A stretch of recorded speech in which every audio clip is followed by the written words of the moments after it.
Otep à tous, bien-aimés frères et sœurs, un général malien, pas les moindres, conseiller du président Assimi Goïta, appelle le gouvernement malien à négocier avec les terreaux. Incroyable, mais vrai.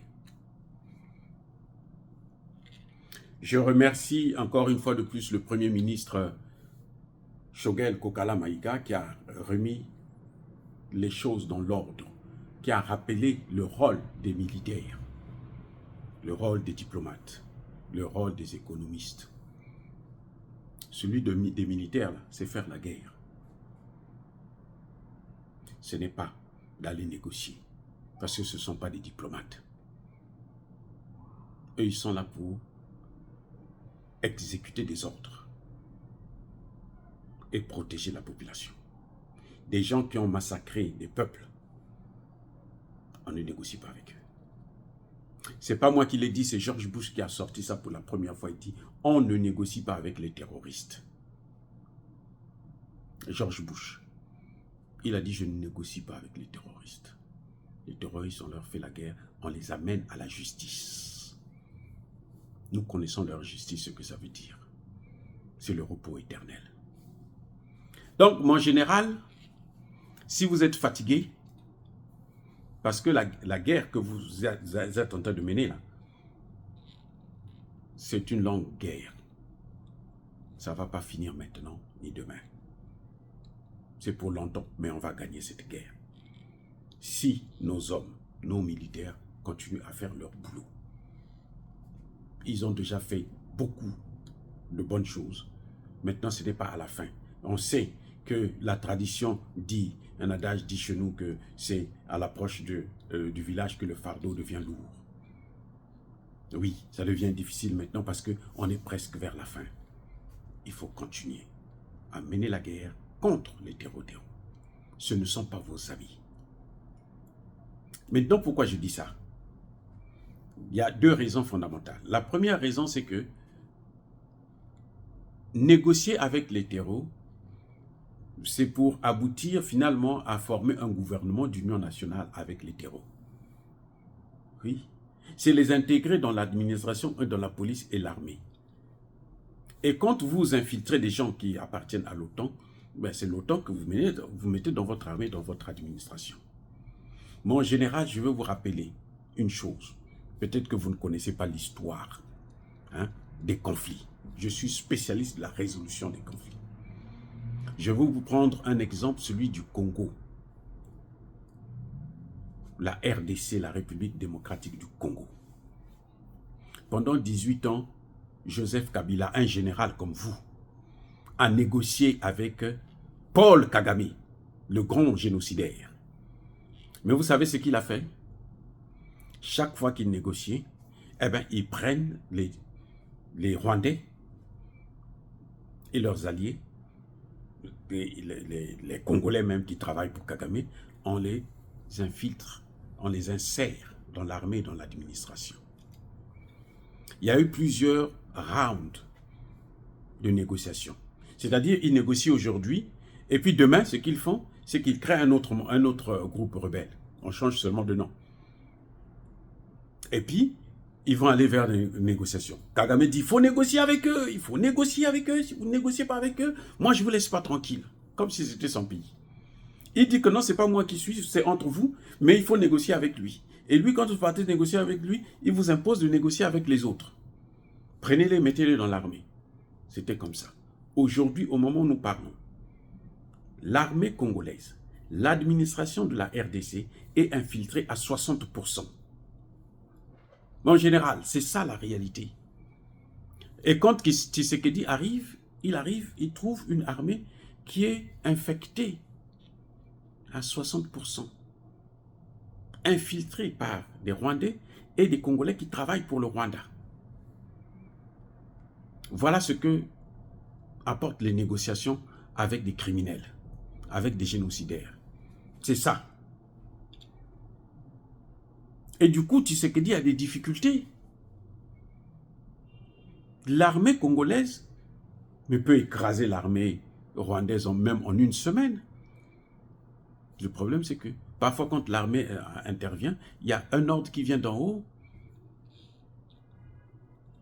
de l'administration militaire ou politique.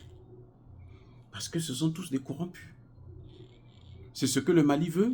Nous avons une armée unie actuellement. Vous voulez que cette armée-là puisse être infiltrée? Mais qui vous a conseillé des choses? C'est-à-dire que vous dormez, vous réveillez, vous dites non, nous on veut être... Non, on ne négocie pas avec les terroristes. Non, ça ne se fait pas ça. Les Occidentaux ne font pas ça. Hein. L'autre raison qui me pousse à vous dire qu'on ne négocie pas avec eux, c'est que si vous vous engagez à négocier avec Iyad Agali, c'est que vous êtes en train de négocier avec l'Algérie, c'est que vous êtes en train de négocier avec la France, c'est que vous êtes en train de négocier avec les États-Unis. Et quand vous négociez avec eux, eux, ils ont aussi des intérêts, des besoins qu'ils vont poser sur la table.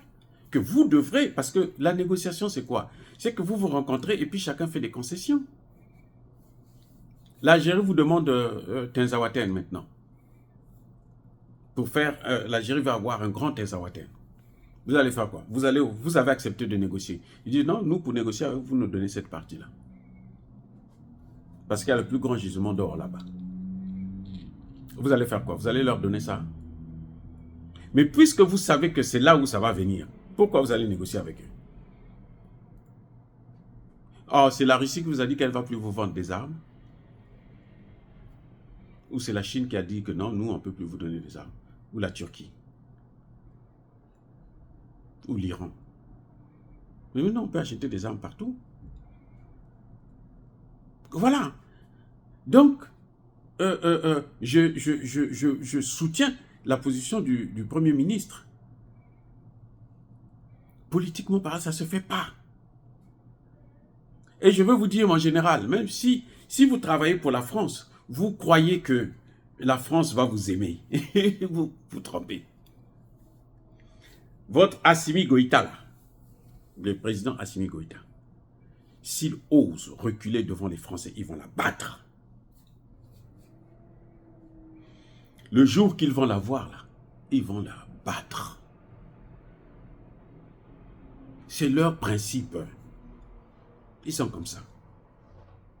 Que ce soit Assimi Goïta, que ce soit Ibrahim Traoré, que ce soit le général Tchani, les premiers ministres là,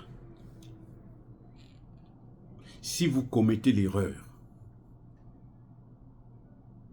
de vous plier devant les Français sous prétexte que non, oh, les Français ce sont nos anciens partenaires, donc on peut rester avec eux. Non, ils n'ont jamais été nos partenaires. Ils ont toujours été nos maîtres esclaves ou nos colonisateurs. Ce n'est pas des partenaires, non. On ne peut pas les considérer comme étant nos partenaires. Ils n'ont jamais été nos partenaires. Si vous osez croire à ça, et vous baissez la garde, et vous leur montrez les dents, ils vont vous casser ces dents-là. Je répète, ils vont vous les casser. Sans hésitation et sans pitié. Parce que c'est comme ça qu'ils sont. Ils ne sont pas autrement, ils sont comme ça. Vous ne pouvez pas les changer. Voilà les deux raisons fondamentales. La guerre qu'il y a aujourd'hui dans le Sahel, ce n'est pas contre de simples terroristes. Non. Vous avez vu Amadou Koufa qui vient parler sur France 24. Mais attendez, non, vous vous rendez compte? Quand l'Ukraine soutient les terroristes, vous croyez que c'est l'Ukraine seule qui a décidé? Mais pour attaquer, pour envoyer des obus, l'Ukraine a des obus. Longue portée, des missiles longue portée, pour frapper en profondeur. Elle a besoin de l'autorisation. Pour prendre les armes, une bonne partie des armes que l'Ukraine reçoit des États-Unis, ça vient dans le Sahel. Les Américains le savent, les Européens le savent. Mais en général, vous devrez, si vous ne faites pas votre travail en tant que militaire, si vous voulez vous occuper de la politique, là, il faut vous instruire très bien. Parce que vous avez des carences, mais alors, incroyables dans ce domaine. Je ne sais pas dans le domaine militaire. Ah ben dans le domaine, monsieur, vous avez peur de faire la guerre alors que le militaire est fait pour ça. C'est que vous avez même des carences dans le domaine de faire la guerre. Alors, ne me dites pas que vous êtes un général en carton. Soyons sérieux. Arrêtez de jouer. Là où le Mali est arrivé là, si le Mali recule, ce qui va arriver à ce pays, même vous, même mort, vous allez pleurer et regretter ce que vous avez fait. Je dis même mort, vous allez vous retourner pour dire non, et comment je peux faire, mais ce sera trop tard. Parce que le Mali est allé à un niveau très haut. Le Burkina Faso a suivi l'exemple du Mali. Le Niger a suivi l'exemple du Burkina Faso et du Mali. Mais si le Mali recule pour aller s'asseoir avec les terroristes, alors que même le président Ibrahim Traoré a bien précisé, on ne leur offrira même pas 1 centimètre, on ne négocie pas. Mais vous allez exposer tout l'AES. Pourquoi vous avez créé l'AES? Il ne fallait pas créer l'AES. Il fallait aller négocier, créer l'AES avec l'Algérie et la Mauritanie. Vous seriez mieux avec eux. Non, arrêtez de jouer comme ça. On ne peut pas continuer à jouer comme ça là. J'espère que ça n'a pas été l'idée du président Tiani. Je l'espère. Je veux même pas me poser des questions. Je pense seulement que ce n'est pas son idée. Parce que ce serait la catastrophe. La catastrophe. Et croyez-moi, aucun Africain sérieux ne vous soutiendra dans cette idée. L'armée malienne est en train de mener un combat lourd parce qu'elle combat l'OTAN. Ce n'est pas des simples terreaux. C'est l'OTAN qui est en train de combattre dans le Sahel. Si vous ne savez pas, mon général, je vous informe. Et jusque-là, l'armée malienne gagne. Eh oui. Et c'est surprenant de voir une armée africaine gagner l'OTAN. Ce n'est pas la première fois, certes, parce qu'il y a eu la Somalie, ils ont échoué, mais ils ont laissé le chaos. Et si vous négociez avec eux, ils vont peut-être parce que la population ne se laissera pas faire, mais ils vont mettre le chaos. Ce que vous voyez en Somalie, là, c'est ça. Ce que vous voyez au Soudan, là, c'est ça qu'ils vont faire du Mali. Arrêtez de jouer. Arrêtez de jouer. Arrêtez de jouer. La comédie a trop joué. Si vous ne pouvez pas, si vous êtes fatigué, si vous pensez que non, c'est trop pour vous, vous voulez négocier, alors sortez de ce gouvernement. Oui. Laissez le président Tiani faire son travail. Nous l'avons soutenu parce qu'il nous a donné déjà des garanties qu'il va mener cette guerre-là jusqu'à la fin. Alors, ne venez pas raconter. Si vous avez été payé par la France, débrouillez-vous avec votre argent-là. Remettez cet argent vous-même. Ne mêlez pas le Mali dans vos affaires louches de corruption, de faux généraux. Parce que un vrai général ne peut pas penser comme ça. Un vrai général, je dis bien vrai. S'il y en a trop de faux en Afrique, un vrai, il ne pensera pas comme vous, comme ça. Il saura que moi je suis fait pour faire la guerre contre mon peuple et attaquer. Je dois me mettre devant, au péril de ma vie. C'est pour ça qu'on vous aime. C'est pour ça qu'on aime l'armée. Parce que c'est des gens qui prennent des risques pour nous. Et oui, des grands risques pour nous. Ce n'est pas des gens qui baissent la culotte parce qu'ils sont forts. Non, de toutes les façons dans cette histoire-là, que vous faites des concessions ou pas, vous êtes des hommes à abattre.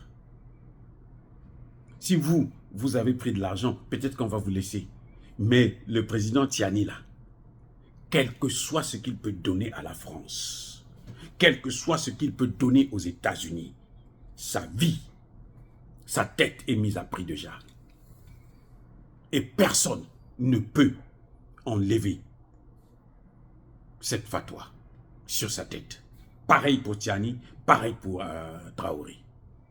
Alors les amis, soyez bénis, abondamment bénis par le Dieu de Kémite et par nos ancêtres angélisés, mais que tous ceux qui persécutent le continent africain, le pillent et le déstabilisent, qu'ils soient noirs, blancs, chinois, arabes, juifs, indiens ou qui qu'ils soient punis, maudits, foudroyés, neutralisés, écrasés, effacés par le Dieu des Kémites et par nos ancêtres angilisés.